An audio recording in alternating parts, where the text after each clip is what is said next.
Refli Harun mulai ketar-ketir dan ketakutan, mendadak membantah disebut sebagai pendukung Roy Suryo. Padahal dia sendiri pernah mengatakan kalau tangkap adili Joko Widodo. Inilah video lengkapnya.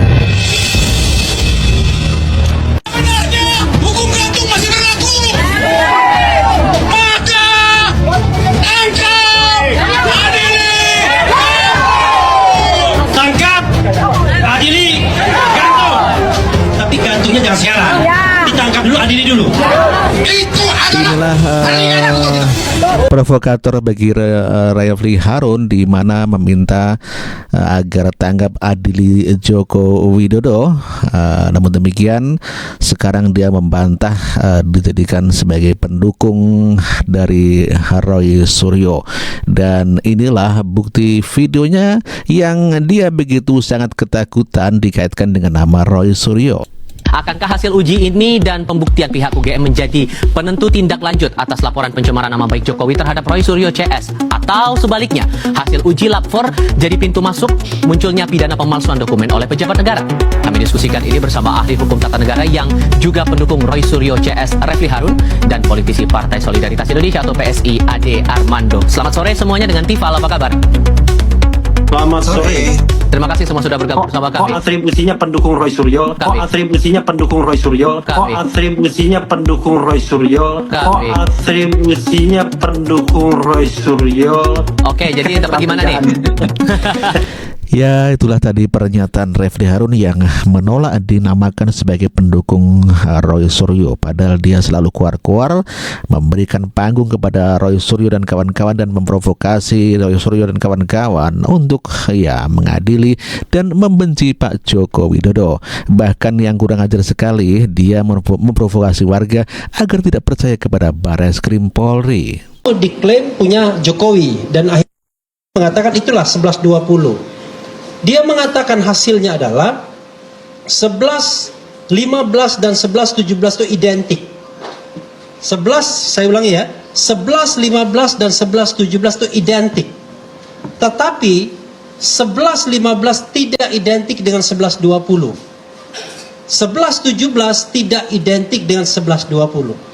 Jadi kawan-kawan semua, kalau temuan Bareskrim mengatakan bahwa dari 3 ijazah yang dibandingkan identik lalu kemudian mengarah kepada asli tidak asli, maka ada temuan sebelumnya bahkan 2021 yang mengatakan bahwa 11-20 ijazah Jokowi itu tidak identik minimal dengan 2 ijazah yang diperbandingkan.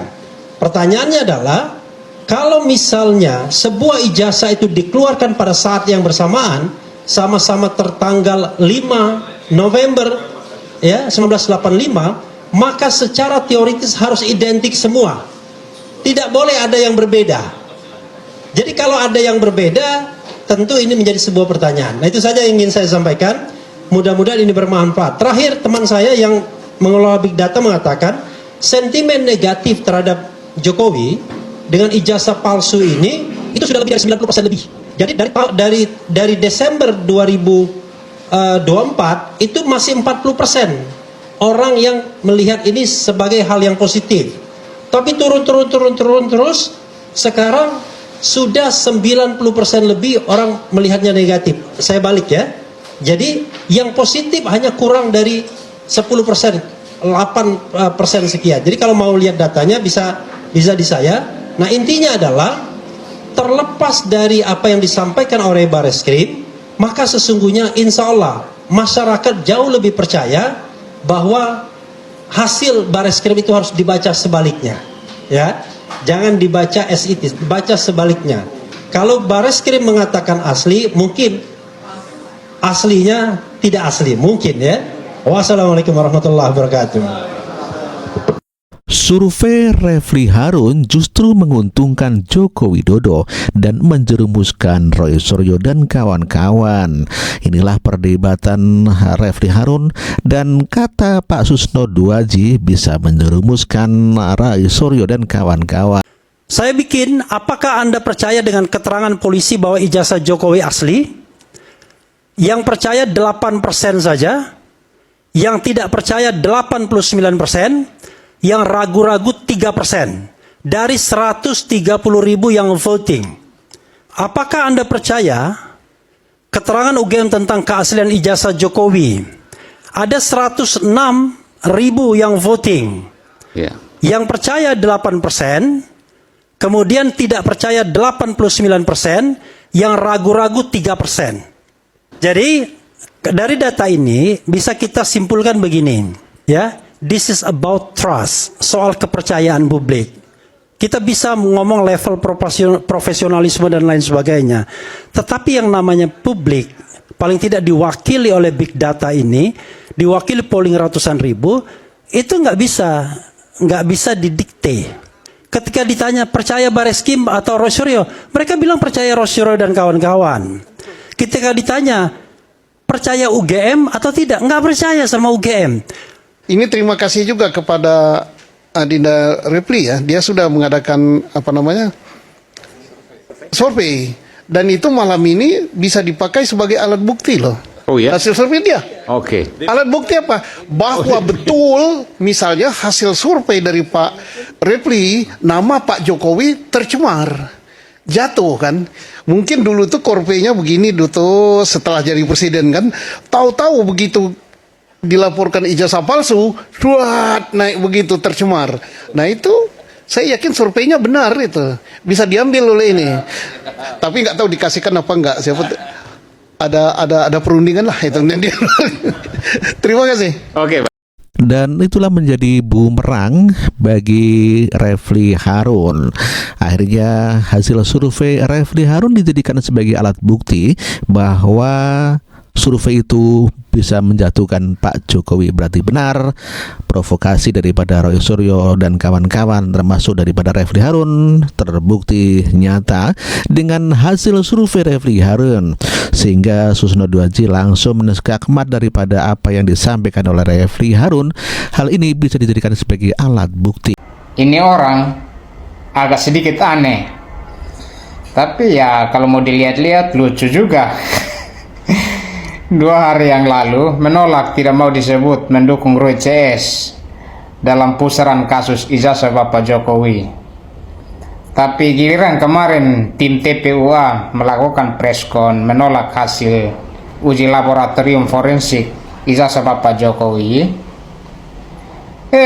beliau juga ikut nimbrung di dalam. Bahkan beliau juga kasih survei-survei yang tidak jelas dia punya asal usulnya dari mana. Ini saya curiga ini, jangan sampai ada sesuatu ini. Atau bagaimana menurut kalian? Tulis pendapat kalian di kolom komentar ya. Assalamualaikum warahmatullahi wabarakatuh. Assalamualaikum warahmatullahi wabarakatuh. Keren cadas.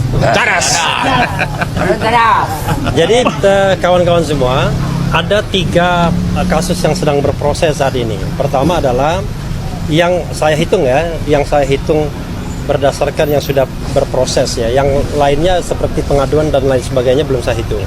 Pertama adalah gugatan perbuatan melawan hukum yang diajukan oleh Dr. Taufik di Pengadilan Negeri Surakarta. Itu 1. Yang kedua adalah laporan TPUA yang diwakili oleh Profesor Egy Sujana yang sudah dilaporkan tanggal 9 Desember 2024 dan baru diproses setelah Joko Widodo melaporkan lapor balik lah, kira-kira begitu. Kemudian yang ketiga adalah laporan pencemaran nama baik atau fitnah yang dilakukan oleh orang-orang tertentu menurut Joko Widodo. Nah, kalau menurut aturan yang ada ya, Perma nomor 1/1956 sebagaimana sering kita bahas juga, seharusnya yang harus diselesaikan itu adalah yang terkait dengan apakah ijazah Jokowi itu asli atau tidak? Apakah Jokowi mendapatkan ijazah dengan prosedur yang benar atau tidak? Nah, itu sesungguhnya bisa dipastikan di peradilan perdatanya, di Pengadilan Negeri Surakarta, itu perbuatan melawan hukum. Persoalannya adalah sepertinya Jokowi menghindar dari peradilan tersebut. Padahal dia mengatakan akan menghadirkan ijazahnya kalau seandainya diperintahkan oleh pengadilan.